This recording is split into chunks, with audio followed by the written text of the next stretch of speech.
gudniinka fircooniga ah wuxuu ka mid yahay dhibaatooyinka ugu waaweyn oo loo geysto gabadha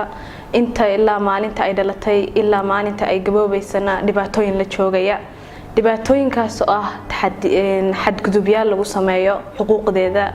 taasoo raalli ka ahayn dhibaatooyin ku keenaya caafimaadkeeda jir ahaaneed iyo maskax ahaaneedba dhibaatooyinka jir ahaaneed oo ka soo gaaraya waa dhibaatooyinkaas waxay la soconayaan inta ay nooshahay dhibaatada kala weyn ay ku sababto gudniinka fircooniga ah gabdhaha ama uu kaga tago waxa kamid ah dhibaato ama caqabado ka soo gaara maskaxiyan taasoo ah walwal badan ay gabadhu la noolaato baqdin badan markasto ay xasuusato xilligii loo sameeyay falcelintaas ama xoogii iyo khasabkii iyo sakiimihii iyo dawo wixii loo isticmaalay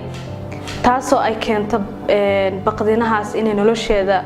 wax weyn soo gaarsiiso oo xitaa ay goob caafimaad tagi karin oo xitaa ay keento inaysan mar dambe qof ku kalsoonaan karin inuu xubinteeda waxyada anfacaya ku sameeyo waxa jirta wax yar aan doonayna in la wadaago gabar yar oo timaaday maalin noogu timaaday cusbitaalka gabadha yarta ah dhibaatooyin badan bay wadatay oo loogu geystay gudniinka fircooniga ah dhibaatooyinkaas oo kamid ah inay kaadadu ka badaadanayso aysan dareemeynin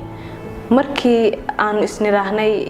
xubinteeda fiiriya ama gabadha daryeel caafimaad u muujiya gabadhu waxayna tustay saaid inuu baqayso walwal badan waan la hadli kari weynay inanta yar way basasan tahay sas bay qaadaysaaba waqti badan kadib markii ay naga qaadatay inaan qancino markii dambe waxa dhacday in dhakhaatiirtii dambe ay noo malaysay inaan sakiimo faraha ku wadano oo ay gabadha yarad ay ku qaylinayso sakiinta iga daa iyadoo markasta arkaysa faraheena inaysan wax sakiina ku jirin ama wax dhibaato aan u geysanaynin gabdhaha dhantaalka iyo dhibaatada laga daayo xubnahooda tarankaana